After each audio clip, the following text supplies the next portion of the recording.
J'espère que vous avez passé un bon week-end. On va rapidement commencer la semaine en lisant la presse sportive française. Après une semaine marquée par une crise hors du commun, l'OM s'est fait punir par l'armada du PSG hier au Parc des Princes 4-0. Comme l'écrit La Provence dans son édition du jour, les supporters de l'OM n'attendaient pas grand-chose de ce classique, mais ils ont quand même été déçus. Cette défaite reste une humiliation, comme le titre Le Quotidien, qui est plus cru dans son édito et compare ce choc à une session BDSM dans le donjon parisien plutôt qu'à une rencontre de football. L'OM fait naufrage, placarde de son côté le journal La Marseillaise sur sa une. Le média n'hésite pas à rappeler que ce n'est que la première défaite des Olympiens en championnat cette saison, mais elle reste révélatrice de l'état de faiblesse de l'équipe. Les joueurs marseillais sont conscients qu'ils sont complètement passés à côté de leur match. Voici par exemple les mots forts de Samuel Gigot en rentrant au vestiaire. Quand vous jouez un classico avec aussi peu d'envie, ce n'est pas possible. Je pense qu'il faut un peu plus leur rentrer dedans. On les a un peu trop respectés. Bien sûr, ce sont des bons joueurs, mais si vous les laissez jouer, c'est sûr qu'on va dire qu'ils sont magnifiques. Désolé du terme, mais je pense qu'on a manqué un peu de couilles ce soir, tous ensemble. De son côté, l'équipe met surtout en avant la belle performance parisienne. Paris trop puissant, peut-on lire sur la une du journal, qui met en photo Gonçalo Ramos.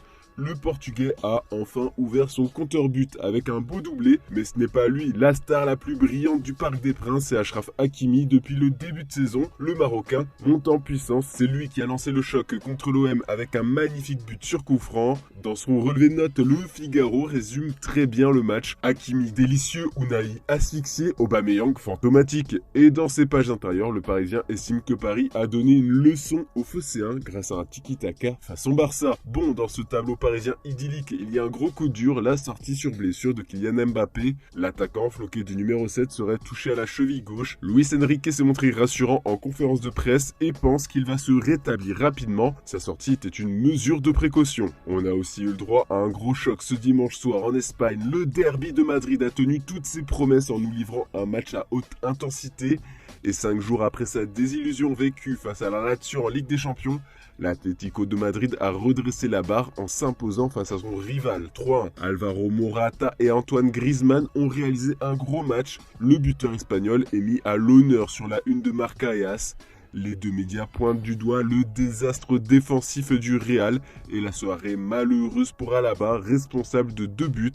Dans son édito, As regrette une nouvelle fois qu'un autre numéro 9 n'ait pas été recruté cet été en plus de Rosselló. En attendant, la presse catalane se montre très satisfaite du résultat de ce derby de Madrid. Grâce à cette première défaite de la saison pour le Real, le Barça est resté leader du championnat. Bon, cette défaite a laissé un goût amer aux supporters de Madrid. La chaîne de télévision du Real Madrid, RMTV, a directement attaqué les décisions de l'arbitre du derby. Terrible arbitrage d'Arbeloa Rojas, sa prestation malheureuse et décisive et change la donne. Le Real Madrid aurait dû rentrer au vestiaire avec un score de 2-2 et l'Atlético de Madrid avec un joueur de moins, a déclaré un présentateur à travers un reportage télévisé sur l'arbitrage du derby. Au total, 3 grosses erreurs ont été décortiquées et prouvent, selon le média, que le Real a été plombé par l'arbitre du soir. Bon, du côté de la presse italienne, on peut lire que l'Inter a encore fait un bon match. Cette fois, le club a empoché les 3 points sur la pelouse de l'Empoli.